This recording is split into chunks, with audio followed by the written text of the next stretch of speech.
من ساعة ما التكنولوجيا الحديثة ظهرت والهواتف الذكية والكمبيوترات والتلفزيونات والحاجات دي كلها، وبدأ معظمنا يعاني من مشاكل في الأنشطة الذهنية اللي هي زي تذكر المعلومات والتركيز والعمل بكفاءة. ومعظمنا بيرجع أسباب المشاكل دي لكتر استخدام وسائل التواصل الاجتماعي والبص كتير في التليفون إلى آخر القائمة الطويلة دي.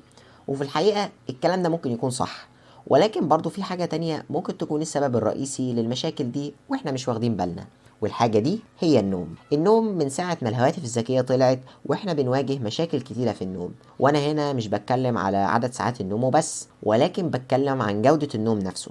هل هو نوم عميق ولا عامل نفسك نايم وخلاص؟ وبما اننا بنواجه مشاكل كبيرة في جودة نومنا بسبب التكنولوجيا، وطبعا مش هينفع نلغي التكنولوجيا من حياتنا، فقلنا نشوف حل من طريق تاني، وهي محاولة عكس التأثيرات اللي الشاشة بتعمله عشان نزود جودة النوم.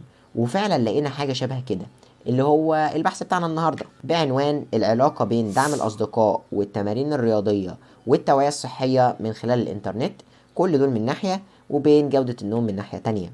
وأظن كفاية كده مقدمة، وتعالى نعرف على السريع كده البحث ده فيه إيه. البحث ده منشور في مجلة Frontiers in Psychology، وهتلاقيه على موقع PubMed، وده موقع متخصص في البحث عن الأوراق البحثية الخاصة بمجال الطب، حاجة عاملة زي جوجل كده. وكان البحث أول حاجة في الأبحاث الرائجة وقت في إعداد الفيديو ده. البحث اتعمل على 1085 طالب في الجامعات الصينية المختلفة وفي تخصصات مختلفة. طبعا ده عن طريق استبيانات ادوها للطلاب دول عشان يجاوبوا عليها، ومن إجابات الطلاب حاولنا نربط النقط ببعضها، وبالأخص الثلاث نقط دول: البير سبورت اللي هي المعارف والصحاب ودعمهم الايجابي لبعض في اوقات الازمات والمهمات الصعبه والحاجات اللي شبه كده، والفيزيكال اكسرسايز اتموسفير اللي الشخص بيتمرن رياضه ولا لا، مع صحابه ولا لوحده. الحاجه الثالثه هي اي هيلث ليترسي، وده مصطلح حديث نسبيا ظهر مع بدايه عصر الانترنت. معناه ببساطه خالص الوعي الصحي عن طريق الانترنت. يعني مثلا تروح على جوجل تعرف طرق الوقايه من مرض معين مثلا، او تعرف اعراض مرض او اكلات تزود المناعه كده يعني. وحاولنا نفهم تأثير التلاتة دول على النوم وجودة النوم، سواء كل عامل لوحده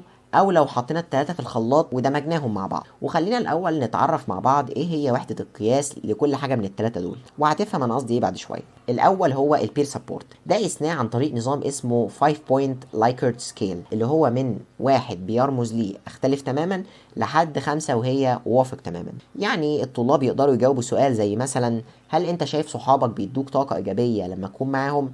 ممكن يجاوب ب1 لو هو شايف عكس كده خالص، او يجاوب برقم 2 او 3 او 4، او ممكن يجاوب برقم 5 لو هو شايف ان العبارة دي صح 100%. نفس النظام برضو استخدمناه في الفيزيكال اكسرسايز اتموسفير والاي هيلث ليترسي. اما بالنسبة لجودة النوم فده تم قياسه عن طريق البيتسبرج سليب كواليتي اندكس، وده نظام كان معمول عن طريق باحثين قبل كده. وباختصار فالنظام ده بيحط في اعتباره معايير كتير يقيس بيها جودة نوم الشخص عن طريق شوية حاجات، منهم عدد ساعات النوم، وعبل ما بيجيلك نوم بتقعد قد ايه، وكمان ادائك خلال النهار ومدى تركيزك. جميل جدا، كده عرفنا كل المعلومات المهمة. فتعال نشوف بسرعة كده ايه تأثير العوامل دي على النوم. اول عامل ده لقينا ان كل ما كان الاصحاب داعمين لبعض وبيساعدوا بعض في المشاكل والصعوبات اللي ممكن حد فيهم يقع فيها، فده بيساعد الشخص على تقليل الضغط والتوتر والقلق، وبالتالي نوم افضل واحسن. اما اذا كان مفيش صحاب بالشكل ده اصلا او ما كانوش بيعملوا كده، فغالبا ده ممكن يزود التوتر والقلق اكتر بكتير،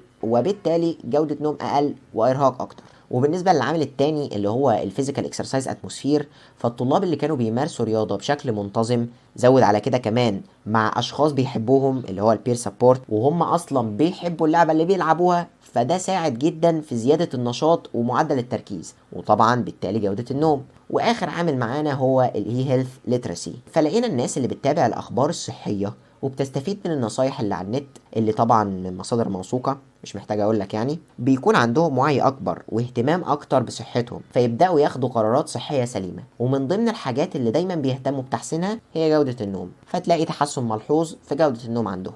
نقدر نطلع من الكلام الكتير ده كله بثلاث حاجات. اولا تاثير الصحاب او البير سبورت هو اهم حاجه في الثلاثه دول، بيأثر على جوده النوم.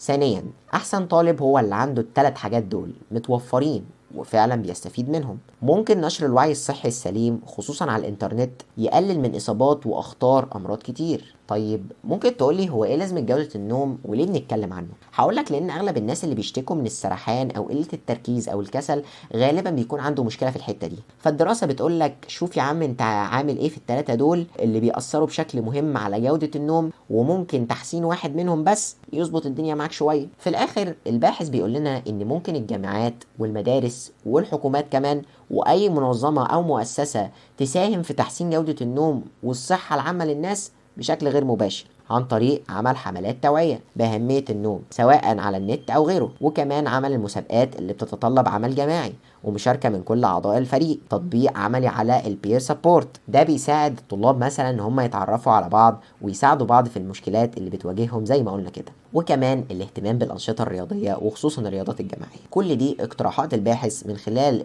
الحاجات اللي فهمها من البيانات اللي كانت معاه وعمل بيها البحث بتاعه. بس يا سيدي هي دي الحكاية كلها. لينك البحث هتلاقيه في أول تعليق مثبت تحت الفيديو ده، يا ريت انك تطلع عليه وتشوفه لو انت عايز ان انت تفهم تفاصيل اكتر في البحث. لو في بحث عجبك وعايز تفهمه بطريقه زي دي ابعت لنا اسم البحث في التعليقات وممكن نتكلم عليه في حلقات جايه باذن الله. ولو شايف ان المحتوى ده مفيد وعايز غيرك يستفيد من الفيديو ده ويوصل لعدد اكبر من الناس، اشتراكك واللايك الجميل بتاعك هما اللي هيساعدوا ان الفيديو ده ينتشر والناس تبدا فعلا في فهم الابحاث العلميه بشكل سهل وبسيط. والسلام عليكم ورحمه الله وبركاته.